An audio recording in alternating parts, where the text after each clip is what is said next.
Duke Loves Wrestling presents. Look at what we have here, folks. The Rundown. The cream of the crop, and there is no one that does it better than The Duke.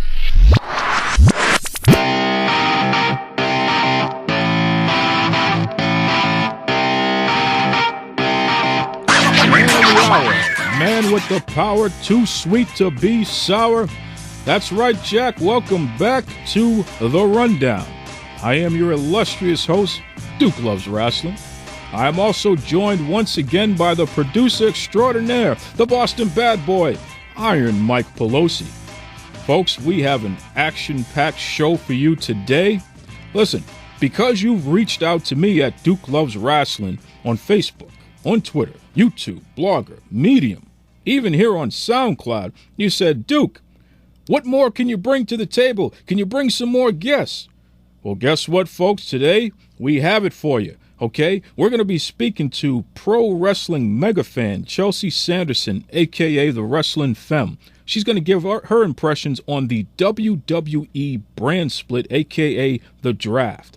After that, we'll check in with Lovell Porter of WrestleZone.com. Porter has some fantastic information regarding Brock Lesnar and the UFC doping controversy. How does that affect his UFC contract and his WWE contract? But before we get into any of that, folks, I came across a message last week from my good friend James. It was his anniversary, and he wanted to treat his lovely wife, Tony Ann, to a delicious meal at an establishment with top-notch service and great ambiance. Where do they go? Tavern Road. That's right, folks, Tavern Road. James and Tony Ann enjoyed their experience so much, they thanked Chef Louis and his team for, and I quote, making the magic happen. So what are you waiting for? Head over to Tavern Road at 343 Congress Street in Boston's Fort Point neighborhood and see what all the fuss is about. Enjoy.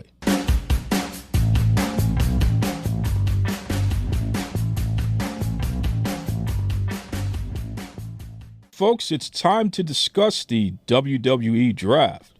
Folks, this is one of the most historic events to take place in modern pro wrestling history. Here to break it down with this is none other than pro wrestling mega fan, a.k.a. Sister Nero, a.k.a. the Wrestling Femme. Welcome to the Rundown Podcast, Chelsey Sanderson. Thank you so much for having me, Duke. I'm really excited to talk all things WWE Draft with you today. And listen, we're excited to have you.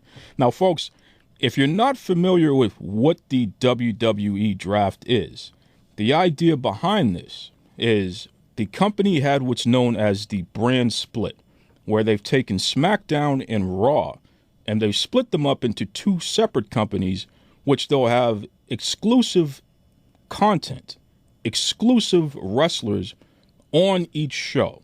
So that means if you're watching SmackDown, you're not going to see the same guy on that show that you'll see on Raw. So it's a really interesting thing. They did it before, about 10 years ago, and then they stopped it. Not sure why, but now they've brought it back, and supposedly it's going to be better than ever. Now, Chelsey, why do you think they brought the Brand Split back? Yeah, I really think that the WWE decided to bring back the Brand Split and the draft system simply because SmackDown was coming back to Tuesday nights, and they're introducing the live format. And I really think that their audience needs a reason to watch the show. They need a reason to tune back in because, like you said, the past couple of years, WWE is not, it's been pretty much one roster, two shows, and we really need a reason for their fan base to watch the show again. And I think the draft was the perfect answer to get a fire lit under the fans to watch Tuesday Night SmackDown live. I think that was a great call on their part. Absolutely. I agree with you. It's going to be interesting to see because they're really setting up a situation where the two brands can have competition with each other. Exactly. Which is pretty wild there, Now, folks, we're going to go over the top 10 drafted superstars. So the overall top 10, so the top 5 from each show. So we'll start with Raw. Seth Rollins, the WWE Women's Champion Charlotte, Finn Balor, who's being drafted all the way from NXT, Roman Reigns, and Brock Lesnar. Wow. And to round it out, we had the New Day. Now, that's for the top 5 for Raw there. What do you think about that lineup there, Chelsey, just for Raw? I think that was the perfect way to start the draft for the Raw brand. It really, and obviously, Stephanie McMahon and Mick Foley are trying to assert themselves as having the dominant brand. We've got this competition that you mentioned a minute ago. The brands are going to be competing against each other. Which McMahon is commissioning the best show in the WWE? And I think Raw was sending a message with those first 5 draft picks. Obviously, Seth Rollins, the guy, the man, and the guy that people are really excited about. I think Stephanie was making a really strong message there when she drafted Seth first. He's not the champ, but he has the drive to get back to that point. And obviously, with Finn Balor coming up from NXT, that was in the top 5 was a really big deal because it just showed the fan base that NXT is the real deal. This is really going to be producing quality superstars. And Charlotte being before Finn Balor, I think that's just solidifying the women's revolution has come to its peak. They drafted the women's champion top 5 before some power players, before Roman Reigns and John Cena. She was drafted so early on. So I really think Stephanie was sending a message with getting power players on her side, on her brand, right off the bat. That is excellent analysis right there. Absolutely. Now, for SmackDown, their top 5, WWE Champion Dean Ambrose, AJ Styles, the phenomenal one, John Cena, Randy Orton. Huge. Can you imagine that type of lineup? What do you think about that lineup there? I mean, honestly, Daniel Bryan and Shane McMahon really, again, are solidifying their stance that SmackDown is going to be the wrestling show, and they needed a reason to get people to tune in on Tuesday nights. And obviously, John Cena being the face of the place, he's the guy, the name of WWE these days. Having him on SmackDown is smart because fans that are casual fans that are tuning in to see John Cena need to go to SmackDown now. They're not going to see him on Raw anymore. And it's almost like returning to his roots because when I started watching wrestling way back in the day, John Cena was on SmackDown. So it's almost becoming full circle for him. Randy Orton, same thing. He's got that name value. He's got, just him being who he is going to draw people back to that show. And then obviously AJ Styles, he is one of the new top, power players in the heavyweight division. I think him being on SmackDown is solidifying that Shane McMahon and Daniel Bryan are wanting quality wrestling on their show. They need people that can carry on a match. And AJ Styles has shown us in the past couple of months, he hasn't been here long, but he's shown us already that he's putting on 4 or 5-star matches, main eventing pay-per-views, carrying these feuds. I really think that he's got what it takes to take SmackDown to the next level. I absolutely agree with you there. Folks, we're talking to Chelsey Sanderson, a.k.a. the Wrestling Femme. Up next, we're going to be talking about some controversy surrounding the WWE Draft and Cesaro.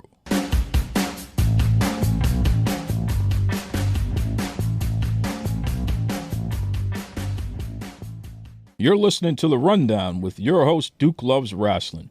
We're talking to the Wrestling Femme, Chelsey, about the WWE Draft. There has been some controversy surrounding Cesaro. Yes. Cesaro was drafted to Raw, and he cut a very scathing promo where he called out Stephanie McMahon. Did you get a chance to watch that promo, and what did you think about that? I watched it live. I was actually watching the show. I continued watching after it went off the air. I was on the network, and I saw it as it was happening. And I was watching with a friend, and I looked at him and I said, did that really just happen? Wait a second, what's going on? But I really feel like the way they positioned the draft, it came off very real. It came off as legitimate as the NFL or NBA draft to me as a fan. And I really think that it was smart for the WWE to have these superstars cutting promos, really reacting genuinely as they're getting drafted. They did, it was my impression that the superstars did not know where they were headed before that show. So hearing Cesaro talk from the heart and talk genuinely, here's how I'm feeling right now. Obviously, it stirred up a little bit of controversy, in the wrestling fandom, where we learn our information from. But I think it was really smart of him to position himself that way. He made it really clear that he wanted to be on the show where wrestling is the focus, and that's where he would have felt value. But now that he's on Raw, he's going to make sure that he makes a name for himself there. Absolutely. And what's this thing with your buddy Heath Slater there? Yeah, and I was kind of confused. I really think it's going to be an interesting storyline. And basically, he did not get drafted. He was sitting in the room in the dark, which I thought was a comedic element, was a nice way to end it. But I really do think that the WWE is going to take this and really run with it. I mean, they made it clear that stables and tag teams were not forced to be drafted together. So the other members of the Social Outcasts were drafted, I believe, to Raw together. I can't remember, but Heath Slater didn't get drafted at all. So I'm really curious to see if it's going to be a comedic element of him trying to win over Stephanie or Shane, Daniel Bryan, or Mick Foley, or if he's just going to show up to shows and ask for Russell. I don't really know, but it was definitely a way to legitimize it. I mean, the free agency is a real thing in sports, and I think that we've got a free agent on our hands. We sure do. It's going to be interesting to see where that goes. And what a free agent he is. Folks, he's a spitfire. He sure is. We're talking to Chelsey Sanderson, a.k.a. The Wrestling Femme, and she's given some excellent analysis and insight on the WWE Draft, a.k.a. the Brand Split. Hey, Chelsey, explain to us exactly what the Wrestling Femme is. So the Wrestling Femme is my wrestling kind of social media platform that I recently created. I have been a wrestling fan for 13 years, and I've never really had an outlet for me to express myself. I have a lot of wrestling knowledge. I'm not just a casual fan. I've really been involved in wrestling knowledge and learning the business, and I, unfortunately, don't have a strong friend group in my personal life to express that with. So a few months ago, I created the Wrestling Femme as a way to not only have a space for me to be able to express myself and express the feelings I'm having towards wrestling, but also to help revolutionize the way female fans are viewed. Because I really think that just like the women's revolution in wrestling, I really think that there needs to be a women's revolution for wrestling women fans. And I hope that, showing that, hey, I am a regular, almost 25-year-old girl. I have a real life, a great job, a fun life. I know a lot of fun people, but I also have this really amazing passion for wrestling, and I want people to be able to see that in an educated, sophisticated, and mature way. That's what the Wrestling Femme is all about. Well, that is so awesome. It's interesting. We don't get enough attention on female wrestling fans, and I feel that a lot of times they are put in a box as if, you only care about what the people look like. Exactly. Or they're just liking it because their boyfriend likes it, or it's something, like the Total Divas has been a wonderful thing for wrestling because it's been brought to the spotlight on the E-Network, but a lot of female fans get the stigma, oh, you only like wrestling because of the Bella Twins, or you watch Total Divas. Well, that couldn't be farther from the truth. I've been watching these shows for 13 years, spent money on merchandise, I go to shows all the time, and I really just want people to understand that there are some women wrestling fans who are legitimate, and I try not to scare people away. I think I'm a fun girl. I'm in my mid-20s, like I mentioned before. I have a fun life, and I just want people to know that wrestling is a part of it. Absolutely. And I don't want that to scare anybody off. I want that to be something that invites people into my life. I love talking wrestling, so it's definitely been an outlet for me to express that. I've had a lot of fun making connections, especially with people like you, Duke. It's been really amazing to get to learn, different people's passion for the sport. So I'm really enjoying it. Give us an interesting story that you told me personally about you revealing that you were a wrestling fan to a guy that you were dating, and what happened there. Yes, so that's something that I've been struggling with, and I'm getting really okay. I'm becoming okay with it. So I live in a big town in North Carolina, Charlotte, North Carolina, and I'm a like I mentioned before, pretty young girl, so I'm out in the dating field, and I've literally had guys before when I've gone on blind dates, Tinder, done all that. And I've gone on dates before, and I've mentioned, like, I had one guy say, oh, what are you doing this coming weekend? I'm like, oh, I'm watching WrestleMania. And the guy's like, you're watching what? I'm like, I'm watching WrestleMania. I'm going to a party. I'm going to be wearing my shirt, drinking out of my John Cena cup. Like, I'm watching WrestleMania on Sunday. And I've had guys be like, okay, and I'll never hear from them again. Wow. Really for me, it's been a struggle because the kinds of guys that I'm attracted to, are kind of the interesting guys that are bankers, and they might like football and all that stuff. But when a girl says they like pro wrestling, it almost comes off in a negative way, and I don't think of it as a negative thing at all. It's a part of my life, every week. I watch Raw every week at least, hopefully SmackDown too, and I know it's on Tuesdays, but every pay-per-view, I go to shows, and it's a part of my life, so eventually I'll find some of my Prince Charming that understand, that gets it. But I've had a lot of pushback from guys. I don't know what it is, but I think I'm cool. I think I'm a great, great cat. Well, you've been part of Duke's wrestling crew, where you've got to interact with other wrestling fans from all over the world, which has really been cool. You've brought your sensibilities to the group, and we really appreciate that. If you could speak to other female wrestling fans and provide them with any words of encouragement or anything, what would your message be to them? If I were able to talk to other female wrestling fans, and I hope I can through this platform, I really hope that I can, I would just tell them it's okay to enjoy what you enjoy. And if that's professional wrestling, I'm going to support you in that. And if you need someone to confide in, if it's hard to date because you're a female wrestling fan and guys are turned off or whatever it is, I'm there for them because I've been through it. I've been through this for 12, 13 years now, and I want to be able to express to female fans that it's okay. Don't be ashamed of what you like. That's something I've had to kind of work for myself. I've worked into that, being proud of it, and I will wear my wrestling shirt out in public and not care. But luckily, it's a male-dominated sport, and I do get a lot of attention when I go to shows. I'm like, whoa, this chick over here with the John Cena shirt or whatever. But I just really want people to understand that there are some really amazing women's wrestling fans out there that are not in it for the guys, that are not in it because of their boyfriends, and we're in it because we're actually legitimate fans and we're educated. I love talking wrestling analysis and superstars and storylines. I think it's important to see female wrestling fans in that way. You're absolutely right. I mean, I love it. I love it. If folks want to connect with you on social media and what have you, how can they find you on Twitter and what have you? Twitter's the best way to reach me. When I started the platform, I created every social media that's out there, but I'm really focusing on Twitter right now, and it's at Wrestling Femme.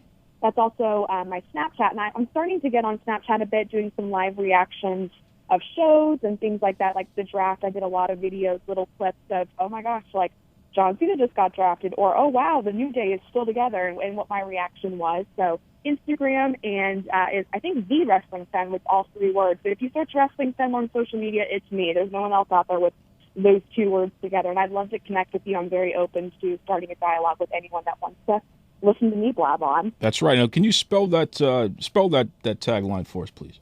It is wrestling, the regular way to spell that, and femme is F-E-M-M-E.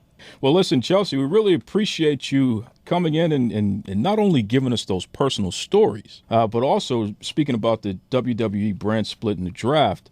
Once again, folks, that's at Wrestling Femme on Twitter. That's at Wrestling Femme on Twitter. And I'll tell you, it's very inspirational for a young lady to put herself out there and want to be on the front lines and say, hey, it's all right to be a wrestling fan and be a lady and to know her stuff. And hey, a lot of times you know more than the guys do. And that is very true. You're going to start a revolution, just like how you said, the women's wrestling revolution that we have in the WWE right now. You're going to start a women's revolution out there for female wrestling fans, That's what it's all about. Chelsey, we'd love to have you back to give us some more stories and some more insight on your impressions on what's going on in the upcoming weeks. Of course, I can't wait till next time, right? Well, folks, I told you we had an action-packed show tonight. And if you thought that was great with the Wrestling Femme, up next, we have Lovell Porter from WrestleZone.com. And if that wasn't enough, folks, how about the award-winning food at Barnyard Cheese? Aside from their flavorful soups, artisanal cheeses, they also have sandwiches that'll knock your socks off. Okay? Listen, they got this one sandwich, the Wit, that's packed with 2 eggs, roast beef, bacon, cheddar, jalapenos, poblano home fries, cilantro, Malone salt, and super schooly salsa, all on a flat Portuguese-style olive oil soft bread. This thing is so delicious, the Travel Channel named it the best breakfast sandwich. You must head over and try it out. Visit Barnyard Cheese at 149 Avenue C between 9th and 10th Street, New York City. Enjoy.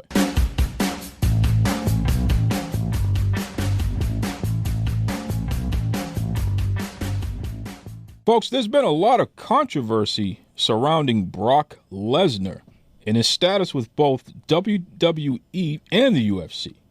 Here to break all that stuff down is the very well-respected Lovell Porter from WrestleZone.com. How are you, Porter? Well, Duke, thanks for asking. How's everything going in the land of kayfabe only? Hey, man, it's same soup, just reheated. Now, listen, Porter, what in the world is going on with this Brock Lesnar stuff? I mean, he was at UFC 200, and he beat Mark Hunt convincingly. Word on the street is that he received $2.5 million for that one fight. Now there's some kind of banned substance violation talk going on here. Can you please break this down and let us know what the heck this is all about? Well, for starters, the Brock Lesnar stuff, it definitely took a left turn fast. You've seen how highly publicized his return to the UFC was. UFC 200 was in a bind because of the doping situation with John Jones. Actually, I shouldn't say doping because at this point we're not even entirely sure what it is. It's something about estrogen blockers. Lord knows what those do. Actually, I know specifically what those do, but we can get into that later. But the UFC was in a bind. They pulled Brock Lesnar out of mothballs to essentially save their event. Since debuting with the WWE, Brock Lesnar has been lauded as a freakish athlete. His athletic prowess is second to none. You know the deal. NCAA champion, youngest he's formerly the youngest WWF champion or WWE champion. They gave that title to Randy Orton in my estimation, just to spite him, but that's another conversation for another day. He leaves the WWE, tries football, that doesn't necessarily work out, ends up in the UFC, dominates that, gets sick. Long story short, he ends up coming back to the UFC. Now, the surprising thing about this whole situation is everything that happened this past week, it essentially calls Lesnar's legacy into question. Suplex City may in fact have been paved on the grounds of PEDs. Wow, it's insane when you sit back and think about it. Lesnar was flagged for a potential anti-doping violation back on the 15th, which was a few days after his fight with Mark Hunt. Now, is that the 15th of July? Yeah, July 15th. Wow. Yeah. Wow. Now, the amazing thing, actually the funny thing is that up until this point, up until leading up to the actual fight, Mark Hunt was complaining about how Lesnar hadn't been tested. I think his exact quote was that he was juiced to the gills, and he was jumping up and down saying that Lesnar's dirty. We as wrestling fans immediately assumed that it's Brock Lesnar. He came out of the womb looking the way he does. There's no way that he was taking anything. It's funny that Mark Hunt actually managed to say all that because, a few days later we find out that he actually did, Lesnar that is, fail a drug test. It was reported back on the 28th of June. A sample that the USDA took tested positive for something. It's rumored to have been the same substance that John Jones got popped for, some sort of estrogen blocker that is said to be something that athletes use to wean themselves off of steroids. It has something to do with balancing out their system so their testosterone doesn't drop too much. Wow. As they're cycling off of steroids. Wow. Now, that hasn't actually been confirmed, but that's what's being said in the industry. Now, whether or not... Yeah, go ahead. Now, what is this about a second failed drug test? The second failed drug test actually took place the day of the fight, which is really strange, seeing as how I'm not sure how far technology has gone with these things, but if they tested them on the day of the fight, why does it take so long for them to actually get the results of these tests? What's the purpose of testing on fight day if you're not going to know until a few days later whether or not it was dirty or not? It seems like the UFC may have found a way to build in a buffer for when these situations happen so close to fight time. Because they want that money, huh? Right. Well, clearly it didn't help in the John Jones situation. It's really strange. It's amazing to me that John Jones got popped a few days before the fight, but Brock Lesnar had a dirty test back on June 28th. But for some reason, they didn't find out until days after the fight. It's a really, really strange situation. Wow. Now, what's this about Lesnar's opponent, Mark Hunt, the guy that he beat up at UFC 200? Mark Hunt is saying that he wants a piece of the $2.5 million that Brock Lesnar won because Lesnar tested positive for some kind of drug violation here? Well, actually, that's a funny story. He initially said that he should be given half of Lesnar's winner's purse because he failed the test. He actually retracted that statement and came back and said that he deserves all of it. What? Yeah. Well, here's the thing. I have the exact quote if you want me to. Please. Well, the original quote where he says, he's trying to make his case for getting some of Lesnar's money. Hunt said that cheaters get a slap on the wrist and walk off. This was told to MMAfighting.com. What penalty or deterrent is there to make them think twice? Nothing. And the commission should make these bleeps do anything. He was clearly a little upset when he said this. There are not only ones who had to fight with Lesnar or lose to him, and he lost. So, obviously he's feeling some kind of way because he lost the fight, but then to know that the individual you got into the ring with was potentially on some sort of a substance that could have, for all intents and purposes, given Lesnar a competitive advantage. I don't know that much about Mark Hunt as a fighter. I know that he's the 8th ranked heavyweight fighter in the UFC, which is nothing to sneeze at. But, Brock Lesnar's Brock Lesnar. Who's to say that if Lesnar wasn't, doing these things he was alleged to be doing, that Hunt may have not had a, more of a fighting chance? Up next, there was even more controversy with the WWE Brand Split, but this time it surrounds the commentators, including the legendary Jerry the King Lawler.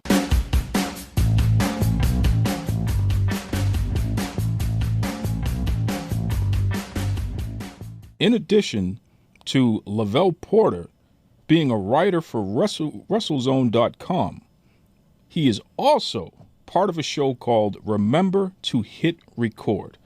Tell us a little bit about that show there, Porter. Remember to Hit Record is, as a close friend of mine was put it, it's like sitting in the barbershop and just chatting about everything that's going on in the world. It's not for the weak at heart. It can be explicit at times, but given the subject matter, it makes sense. If you want to sit down and just listen to 3 people, myself, Old Man Wade, Miss Lady, chat about everything that's happened from what's going on in music, TV, movies, sports, current events. It's the show you want to check out. That's right. Folks, as he said, it's the barbershop of podcasts. So you can check out Remember to Hit Record. Where can they find you at? We're all over the place. You can hit us up on Twitter. We're at Let's Hit Record. You can go to Facebook and just type in Remember to Hit Record, and you'll be brought directly to our Facebook page. You can download the podcast on iTunes. Just search Remember to Hit Record, or Podbean.com or SoundCloud.com. I just produced and released the latest episode yesterday, so it's available to download. Excellent. Folks, we're talking to Lovell Porter from WrestleZone.com. Now, we're going to transition from our UFC information and jump right into some controversy with the WWE Brand Split. Folks, we spoke to Chelsey, the Wrestling Femme, and she gave us a great rundown of the WWE Draft in relation to the Brand Split. But there's some other controversy going on with the commentators. So please break that down for us, Porter. What happened with the commentators in the WWE, and a little shakeup I hear has gone on? Well, I mean, at this point, anytime there's been a draft in the past, there's been a tendency to not just draft the wrestlers, but at one point they actually drafted the commentators as well.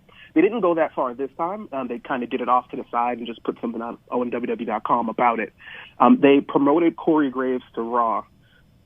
So the Raw announced team is currently, was going to be Michael Cole, Corey Graves, who did a great job covering NXT, and Byron Saxton. Wow. Love him or hate him. Byron Saxton's still on the Raw announced team.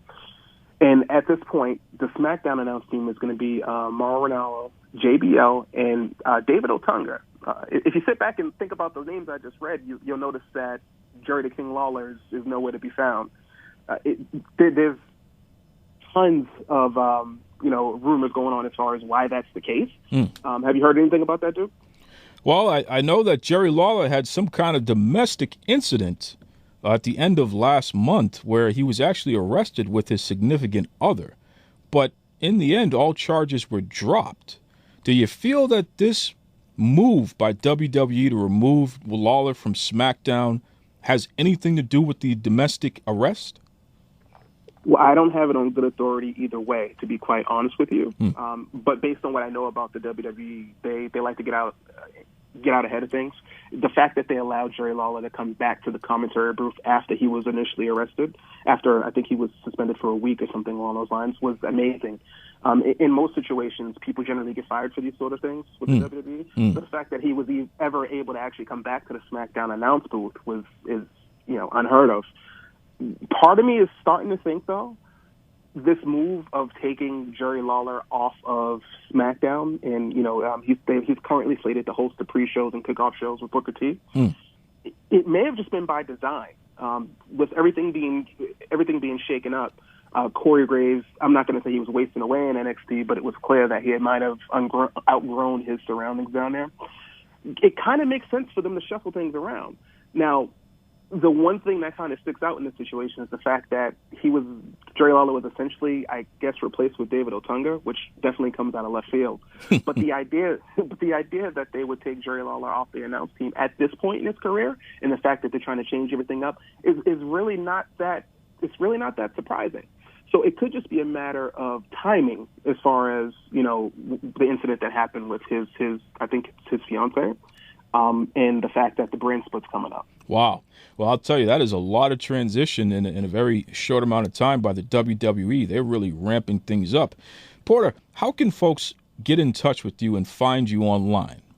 Well, the easiest way to do that would actually be on Twitter. I'm on Twitter all the time. Above Average LLP is my Twitter handle. You can find my WrestleZone pieces. Right now I cover Monday Night Raw and NXT. I do all the live coverage for the shows. So if you're interested in following along, you're wondering what my thoughts are on the show, you can just check out WrestleZone.com on Mondays and on Wednesdays for Raw and NXT. I also do some writing for Creators.co. You can if you just type in Lovell Porter into Google, the first thing that comes up is Lovell Porter at WrestleZone and Lovell Porter at Creators. At Creators, I write about wrestling, pop culture, comic books, a little bit of everything. That's a good stuff, a mixed bag of everything. Lovell, spell your first name for the fans just so they can make sure they type it in properly. Yes, that actually is a good call-out, because you'd be surprised how many people spell that incorrectly. First name is spelled Lovell. Perfect. That's Lovell. Lovell Porter from WrestleZone.com. He is a very knowledgeable, excellent writer, and a person that we would love to have back here on the Rundown podcast. Can we get you back on here, Porter? Anytime, Duke, anytime. Anything for you. Excellent. Well, listen, we appreciate you there, sir. Thank you very much. Scratch that. Almost anything. I got to roll that back a little bit. You never know. Almost anything. Thank you, Porter.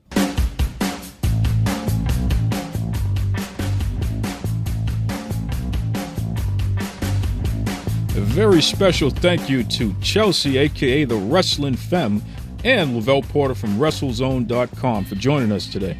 Were they great or what, folks? I mean, another fantastic show, and we did it all because of you, the great fans. I mean, keep sending me your info at Facebook, Twitter, YouTube, Blogger, Medium, SoundCloud. Hit up Duke Loves Wrestling, that's RASSLIN, and I'll continue to provide you with a top-notch podcast that you all can enjoy. I also want to give a special happy birthday to Middle Kingdom Wrestling's Ho Ho Loon. That's right, Ho Ho Loon. He's also competing in the WWE Cruiserweight Classic representing Hong Kong. Keep up the great work, Ho Ho. We see that you won your first round match. How about that for a great birthday present for us all? So, other than that, folks, hey, remember, aside from being good to yourself, be good to others. Because at the end of the day, we are all here to help others. That's right. This is your illustrious host, the Duke. Duke Loves Wrestling. On behalf of the illustrious producer, I am Mike Pelosi, saying bye-bye, everybody.